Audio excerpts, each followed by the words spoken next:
una giornata come questa non poteva mancare, infatti non manca negli altri 364 giorni, l'intervento del CIF, no? Come centro importante. Abbiamo sentito il suo intervento, tanto lavoro corposo. Sì, molto lavoro e noi ne siamo veramente fieri, perché il CIF si sta rinnovando anche con iscrizioni nuove, soci che vengono volentieri, persone che mi fermano e mi chiedono per aiuto, e questo è importante.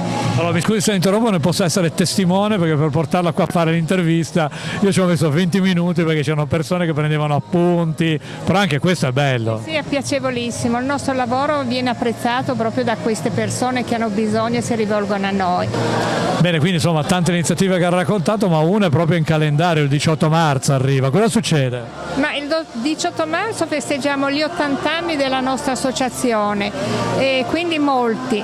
Avremo anche i dirigenti di Roma che appunto vengono a Genova per questo evento, saremo al Palazzo della Sala Metropolitana e avremo tutte le socie vecchie di 90 e 95 anni che verranno a ricordare i loro primi momenti del CIF.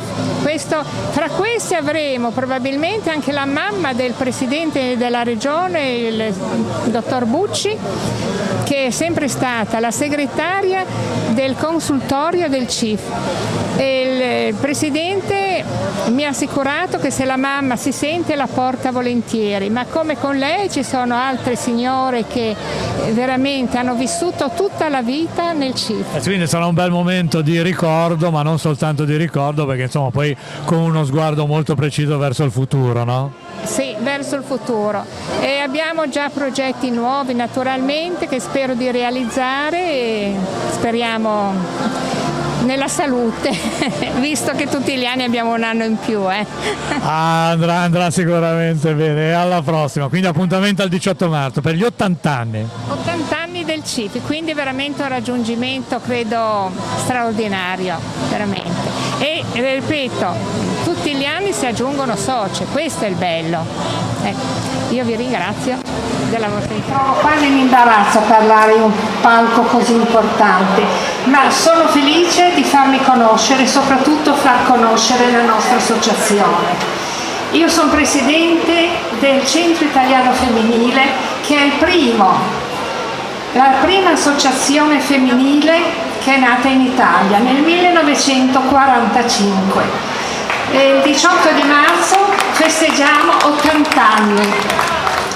La nostra associazione ha un consultorio, ha la scuola di formazione, abbiamo un centro per smistamento degli alimenti per le famiglie e qui nella sede in via 25 aprile, anzi io a tutte le signore che hanno voglia di passare un pomeriggio, che hanno dei problemi, qualsiasi cosa, noi riceviamo tutti.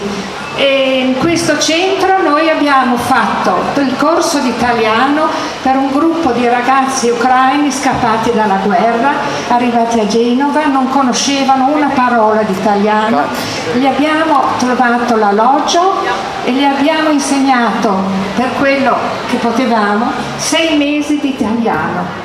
In questo momento stiamo facendo corsi per le persone anziane di informatica, insegniamo a usare i cellulari perché credo che in questo momento siano molto importanti per le ricette mediche. Facciamo dei corsi per le ragazze extracomunitari e quindi abbiamo molte cose nella pentola. Che belle iniziative! Abbiamo anche un telefono donna. E quindi io invito chiunque delle signore che ha qualche problema, anche i ragazzi che hanno bisogno di fare dei corsi di formazione, tengo a precisare che i ragazzi più bravi quando escono dai corsi hanno il posto di lavoro.